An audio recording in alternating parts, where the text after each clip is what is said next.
et messieurs, bonsoir. Valorisation de la carte de presse au Bénin. Le comité de facilitation carte de presse en tournée nationale d'information sur les avantages de la carte de presse. Michel Aronan et son équipe étaient chez le préfet du département du Littoral ce vendredi. Vous suivrez les précisions dans ce journal. Plus de 1000 agents des forces de défense et de sécurité mis à la retraite d'office. La décision fait couler beaucoup d'encre et de salive.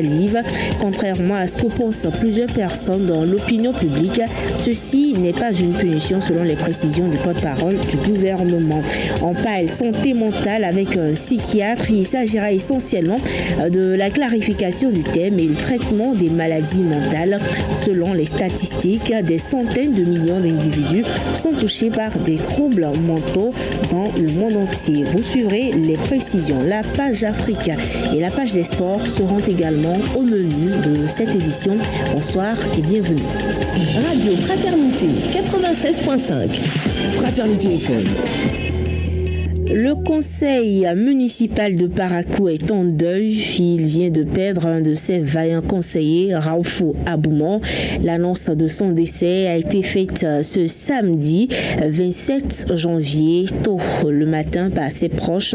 Raoufou Aboumon a joué un rôle crucial en tant que conseiller municipal, figurant sur la liste Foscori pour un Bénin émergent à plusieurs reprises.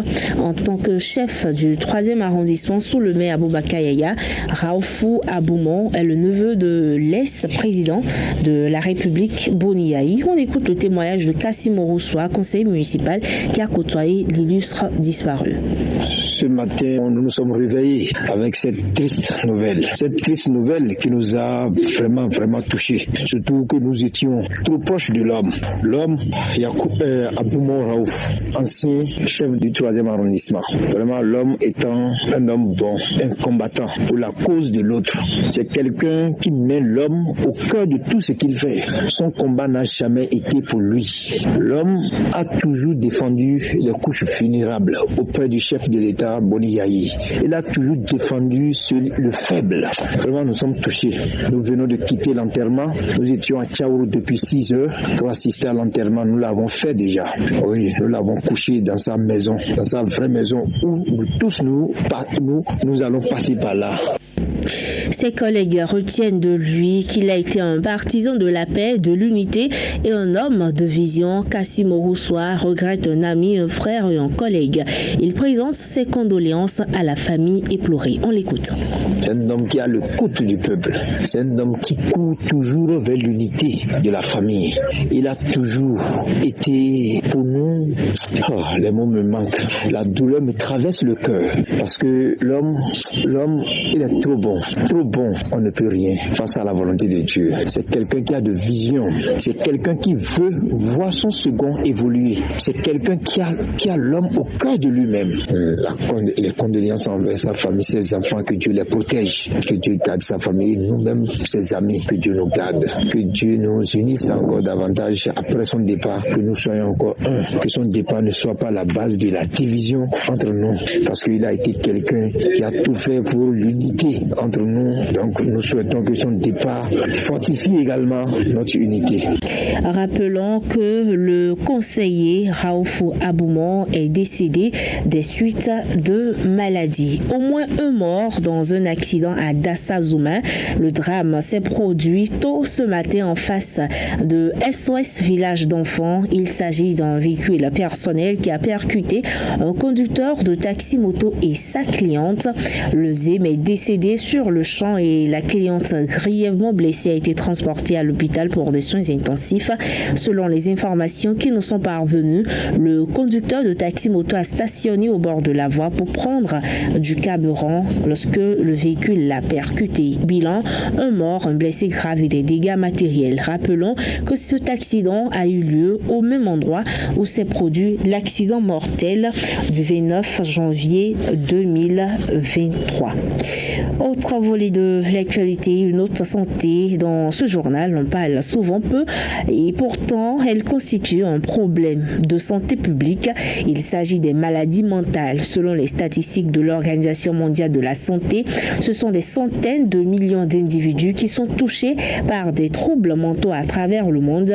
D'ailleurs, selon le médecin psychiatre Prosper Gandaro, il est très rare de trouver une personne qui jouit d'une parfaite santé mentale. On écoute l'ancien recteur de l'université de Parakou. Quand nous prenons nos conditions de vie, il est difficile de trouver quelqu'un qui jouisse entièrement d'une bonne santé mentale. Mais par contre, on peut accepter ce qui est acceptable, c'est-à-dire que l'individu biologiquement ne se plaigne pas, que sur le plan psychologique, il n'est pas des conduites qui amènent son entourage à s'interroger sur son équilibre mental, et puis sur le plan social, que dans le milieu dans lequel il se trouve, qu'il puisse être respecté, accepté et productif, donc pour son milieu, son service et pour son état.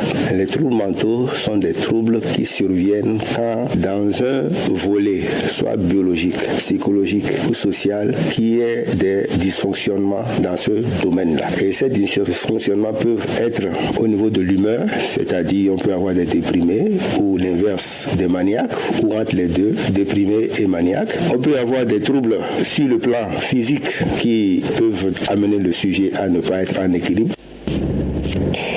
Ce qui concerne le traitement de ces troubles mentaux, le médecin spécialiste des maladies mentales précise qu'il peut se faire sur plusieurs plans. Il s'agit du traitement médicamenteux, social et psychologique. Il suggère également une action globale qui implique le gouvernement. Prosper Gandaro, médecin psychiatre à la retraite. Ce qui frappe à l'œil chez nous, quand on parle de troubles mentaux, on ne pense qu'à la folie, à la schizophrénie en tête. Et là, effectivement, il faut prendre en charge le sujet sur le plan médical. Il y a des médicaments appropriés qu'il faut leur donner. Mais l'action ne s'arrête pas là, parce qu'il s'est mis nu, il s'est dénudé, il s'est promené, il a crié, il a été agressif, il est sale, il a mangé, il a développé des discours qui ne sont pas en rapport avec la réalité. Tout le monde a peur de lui. Donc, vous lui donnez des médicaments pour qu'il retrouve ses esprits, mais dans le même temps, il faut le faire accepter socialement, il faut le faire accepter dans son milieu, il faut le faire accepter dans son emploi, et il faut faire en sorte qu'il soit en mesure de se reprendre en charge. Donc vous voyez, la prise en charge est à la fois médicamenteuse, à la fois sociale et à la fois psychologique. Mais ceux-là ne constituent qu'environ 5% de ceux qui sont atteints de troubles mentaux. Les autres sont des malades qui s'ignorent. Je suis tout le temps inquiet, je suis stressé. Vous voyez combien de gens ne dorment pas bien. L'action à faire, c'est une action globale qui est à la fois étatique et à la fois liée au milieu. Ça ne peut pas se faire sans l'action gouvernementale. Autre volet de l'actualité, la communication téléphonique est perturbée depuis quelques jours dans les villages de Mansé à Lumbulumbu, dans la commune de Karimaman, c'est dans le département de l'Alibouri. Selon une source contactée sur place, un pylône du réseau MTN a été ciblé par un groupe d'individus armés dans la nuit du mercredi 24 au jeudi 25 janvier 2024. Ces individus auraient réussi à détruire ces installations en utilisant des engins explosifs en faisant sauter depuis le sol le support des antennes de communication électronique et téléphonique. Pour rappel, cette localité du nord du Bénin est en proie à des actes d'insécurité orchestrés donc par des individus armés non identifiés. Déjà en manque de couverture par les réseaux GSM, cette attaque plonge ces localités dans une situation très compliquée. Ces forces de sécurité publique se sont rendues sur les lieux pour un constat, a précisé notre source. Cette situation fait craindre des risques d'attaque dans les prochains jours, mais des dispositions sécuritaires ont déjà été prises selon nos informations. Ce journal se poursuit, mais d'abord faisons une courte pause. Plus de 1000 agents des forces de défense et de sécurité mis à la retraite forcée. La décision fait grincer des dents depuis le début de la semaine et les commentaires vont dans tous les sens. Beaucoup y voient une sanction infligée aux fonctionnaires concernés, une thèse que rejette le gouvernement. Ce n'est pas une sanction, clarifie le porte-parole du gouvernement interrogé par les médias. On écoute Wilfried Liandongbeji pour plus de précisions. La mesure n'est pas punitive. vous regardez la liste, et si vous connaissez un seul qui vous dit que lui, on l'a puni en faisant ça parce qu'il a une procédure disciplinaire, dites-lui d'aller porter plainte. Parce que tous ceux qui ont des procédures disciplinaires actuellement, aucun d'eux n'est sur la liste. Donc si c'était pour punir, ils auraient peut-être profité pour sortir tout cela en même temps. Vous voyez? Mais aucun d'eux n'est sur la liste. Parce qu'on leur laisse la chance à la présomption d'innocence. La procédure peut finir et puis ils vont être blanchis. S'ils sont blanchis, demain ils peuvent faire l'objet d'une mesure de mise à la tête d'office. Peut-être même qu'ils auraient été identifiés pour la cause de cette procédure qui est en cours. Leur hiérarchie les ont laissés pour que la procédure finisse et qu'il n'ait pas le sentiment qu'on a profité de ceci pour les sortir. Donc ce n'est pas une mesure punitive, c'est statutaire, c'est prévu.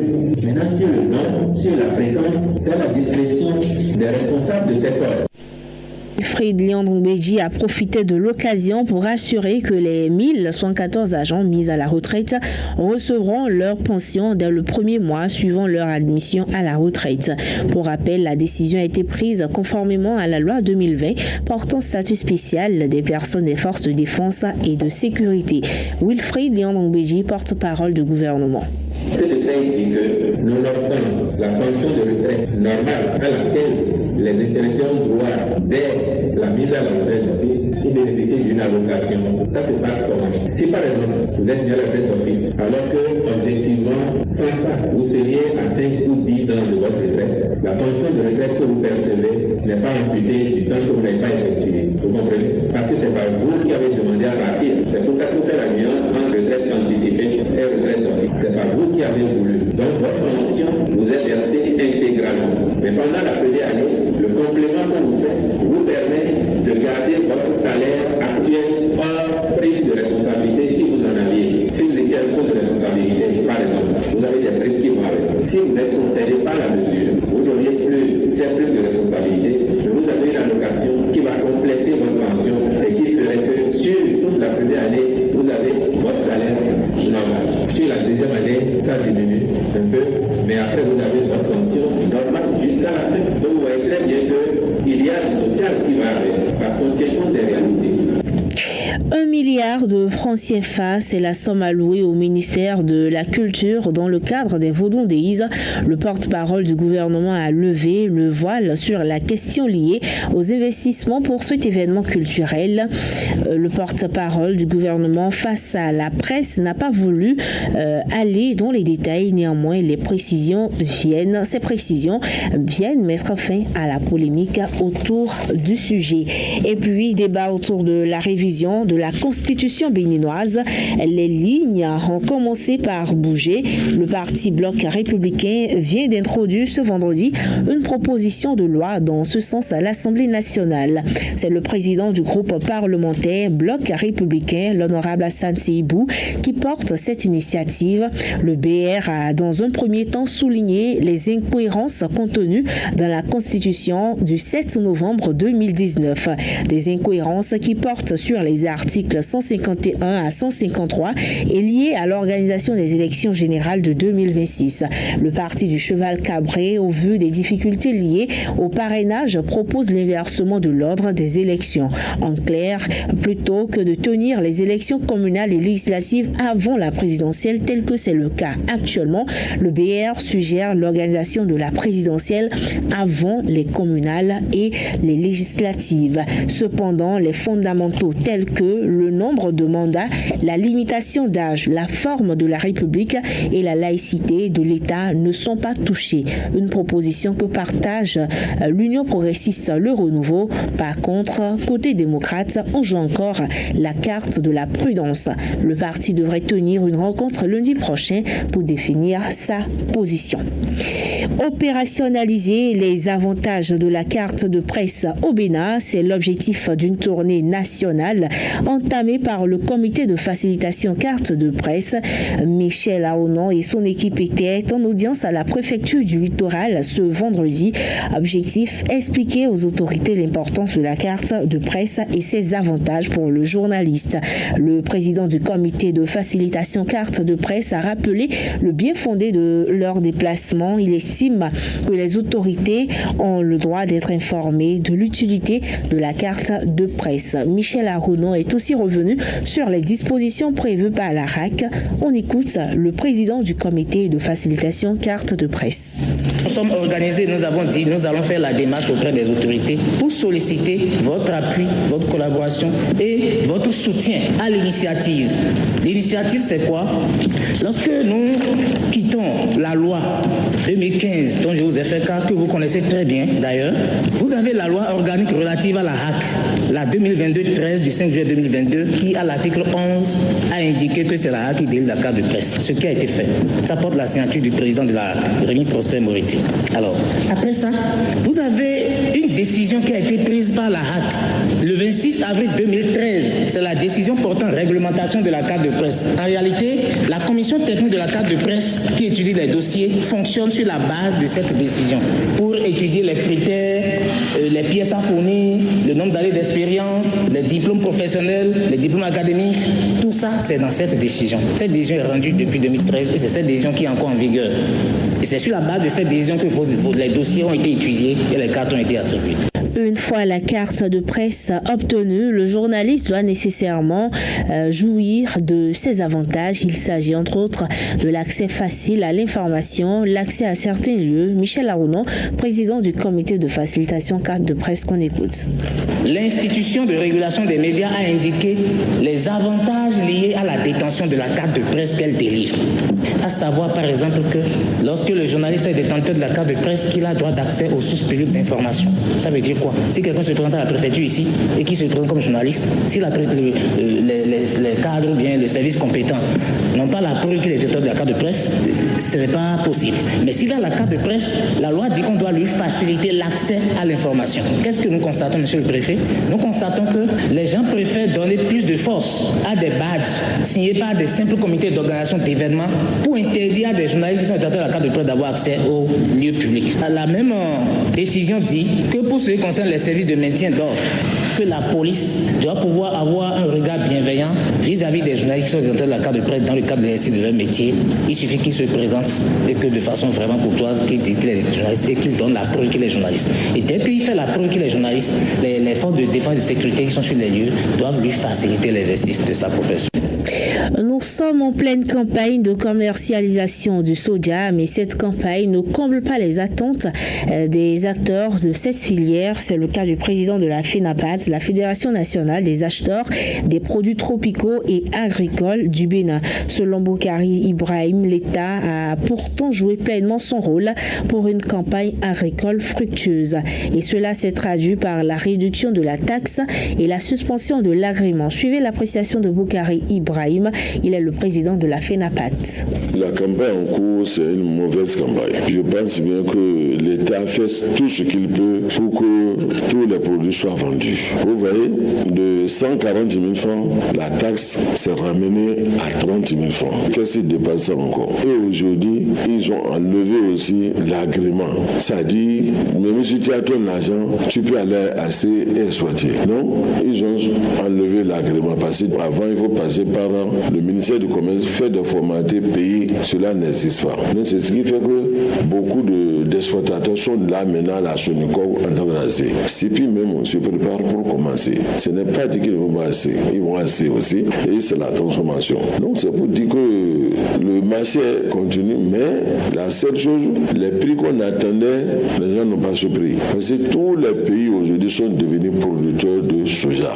Les prix là, ce n'est pas au Bénin seul que les prix là sont comme ça. On a cherché partout les gens. Aujourd'hui, les producteurs, ils ont droit à l'internet, ils peuvent rentrer pour vérifier.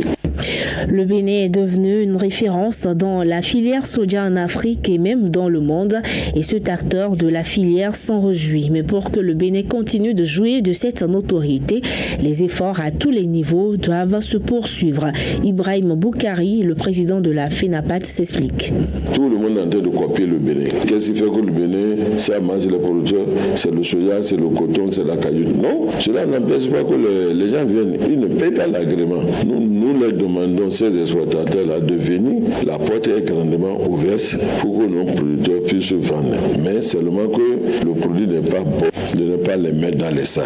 Les produits que la pluie a tapés, ce n'est pas la qualité. Ça noircit et quand c'est rejeté automatiquement. Donc, nous les acheteurs, nous avons trop perdu par rapport à certains producteurs parce qu'il y a eu pluie dans le mois de novembre et quand la pluie tape, le soja, c'est fini, c'est gâté. Donc, ne pas mettre dans les sacs. Nous voulons avoir la qualité. C'est à cause de la qualité là que les gens viennent au Bénin. Donc, parce que nos produits ne sont pas faits avec les produits chimiques. Les actions de l'activiste environnementale Sandra Idossou reconnue par la France. La France vient d'honorer cette béninoise. C'est à travers la médaille de chevalier de l'Ordre national du mérite. La cérémonie de remise des insignes a eu lieu le mercredi 24 janvier à la résidence de France à Cotonou. Elle est désormais élevée au rang de chevalier de l'Ordre national du mérite. L'activiste écologiste a reçu la médaille des mai de l'ambassadeur de France près le Bénin, Marc Vizy. Elle se dit comblée et dédie cette distinction à sa famille et à tous ceux qui l'accompagnent et croient en elle et à sa vision. On écoute Sandra Idossou.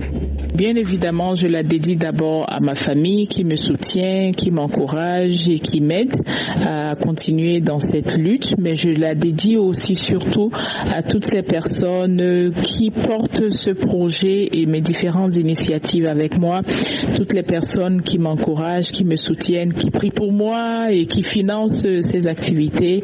Je la dédie aussi à tous les bénévoles, à tous les participants et bien évidemment aux médias qui permettent de faire passer le message de conscientisation et d'éveil de nos populations. Après cet engagement, je n'ai plus le choix, je ne peux pas baisser les bras, je suis obligée de continuer et même quand parfois je suis découragée, je suis bien obligée de trouver des solutions pour continuer à défendre les causes qui me tiennent à cœur. Sandra Idossou est une activiste environnementale. Elle est connue pour son engagement contre l'utilisation des sachets plastiques à travers sa campagne Sachet Réelou. Présidente de l'association Engagement et Action Sociale, Sandra Idossou promeut aussi l'artisanat local et le consommant local. Elle est la promotrice de la galerie Couleurs d'Afrique qui propose des articles fabriqués au Bénin et en Afrique. Ce journal se poursuit avec la page Afrique.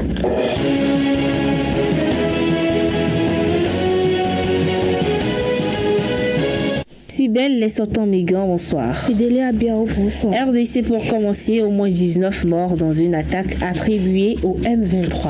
Au moins 19 personnes ont été tuées lorsque des rebelles ont attaqué une ville dans la province du Nord Kivu en République démocratique du Congo. RDC a déclaré l'armée jeudi en fin de journée. Dernière violence en date dans l'est du pays ravagé par le conflit. Les rebelles ont bombardé la ville de Messo où ils ont lâché sans discernement des bombes de mortier qui ont également blessé 27 autres civils, a déclaré le porte-parole de l'armée, le lieutenant-colonel Guillaume Kaiko, dans un communiqué. L'armée a attribué l'attaque au groupe rebelle M23 qui s'est fait connaître il y a 10 ans lorsque ses combattants se sont emparés de Goma, la plus grande ville de l'est du Congo. Le groupe de son côté n'a pas réagi à cette allégation. Au Ghana, le parti présidentiel organise ses primaires dans la perspective des élections de décembre. Ce sont 326 candidats députés qui, ce samedi 27 janvier, participent aux primaires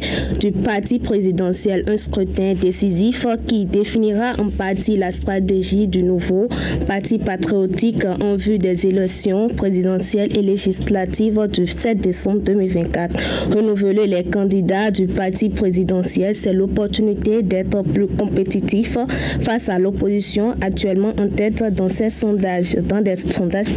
Le renouvellement des membres du nouveau parti patriotique MPP risque néanmoins d'être conséquent ce samedi 27 janvier. Sur les 137 circonscriptions concernées, seules 33 conservent d'office leur candidat faute d'opposition. Burkina Faso, 25 000 tonnes de blé réceptionnées ce vendredi. Après le Mali, la Somalie Mali, l'Érythrée et le Zimbabwe ou encore la Centrafrique, c'est au tour du Burkina Faso de recevoir 25 000 tonnes de blé. La remise officielle a eu lieu hier, vendredi 26 janvier 2024 à Ouagadougou. Ce don avait été promis par le président russe lors du sommet Russie-Afrique en juillet dernier. Selon la ministre de la Solidarité et de l'Action humanitaire, le don sera distribué en priorité aux populations déplacées puisque le pays traverse une situation humanitaire difficile consécutive à la crise sécuritaire. C'était la page Afrique, les sports après cette virgule.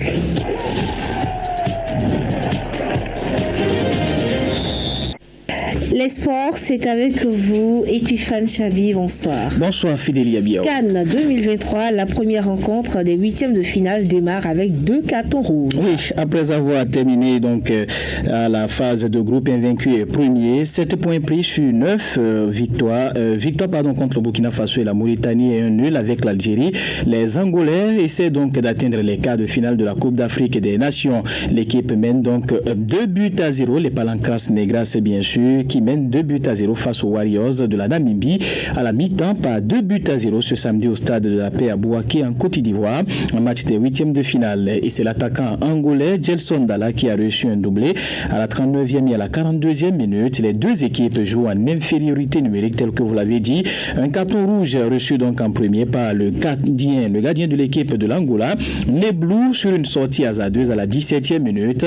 Ensuite, Rokongo pour donc cumul de cartons du côté de la Namibie va sortir également à la 40e minute. 2 buts marqués par Gelson Dalla sur 2 passes décisives de Freddy Ribeiro, le capitaine de l'équipe. Les poulains de Benjamin Collins, c'est-à-dire la Namibie, poursuit donc la rencontre en joue. Pour l'instant, l'heure du jeu, c'est donc toujours 2-0 pour l'Angola. Oh, et puis Cannes 2023 toujours, Song en confiance avant Nigeria-Cameroun. Nigeria-Cameroun, c'est la deuxième rencontre qui sera jouée donc dans le cadre de ces huitièmes de finale qui ont démarré. Il faut préciser qu'Oriolé donc de Rigobert Song s'écaille, ses qualités de sélectionneur du Cameroun sont contestées, mais la légende qui a déjà échappé donc d'un AVC s'en sort à chaque fois par une victoire miraculeuse de bon augure avant donc ces huitièmes de finale contre le Nigeria. Capitaine en 2000, il avait transformé le dernier tir au but de la finale contre les Super Eagles malgré les huées du National Stadium de Lagos. Rigobert Song croit ce soir donc en une victoire face au Nigeria. Pour rééditer l'exploit, il a dit donc nous ne sommes plus en danger, nous sommes capables donc de battre le Nigeria, mais la pression est une campagne de longue date pour Rigobert Song. Je suis quelqu'un de spécial, je ne panique pas, je ne stresse pas, a-t-il assuré après donc la victoire arrachée contre la Gambie qui menait donc 2-1 à la 87e minute. Le coup d'envoi sera donné à partir de 21h. Le rendez-vous est donc pris. Epiphane Chabi. Ce sera tout pour ce journal. Retenez que plus de 1000 agents des forces de défense et de sécurité mis à la retraite forcée. La décision fait des crissements dedans depuis lundi dernier. Contrairement à ce que pensent plusieurs personnes dans l'opinion publique, ceci n'est pas une punition selon les précisions du porte-parole du gouvernement. Valorisation de la carte de presse au Bénin, le comité de facilitation carte de presse en tournée nationale d'information sur les avantages de la carte de presse pour le journaliste. Michel Aronon et son équipe étaient dans le littoral ce vendredi. Nous sommes intéressés à la santé mentale avec un psychiatre. Il s'agissait essentiellement de la clarification du thème et le traitement des maladies mentales. Selon les statistiques, des centaines de millions d'individus sont touchés par des troubles mentaux. Les sports et la page Afrique étaient également au menu de ce journal. La mise en onde a été assurée par Socrate Adantodé. À l'édition, on retrouve Akila Stako. La mise en ligne sur notre page Facebook et sur notre chaîne YouTube a été assurée par Marie Renouissou du CEFIMA. Devant ce micro, je suis Fidélia Biaou. Merci de nous avoir suivis. Passez un très bon week-end. C'était le journal sur Fraternité FM.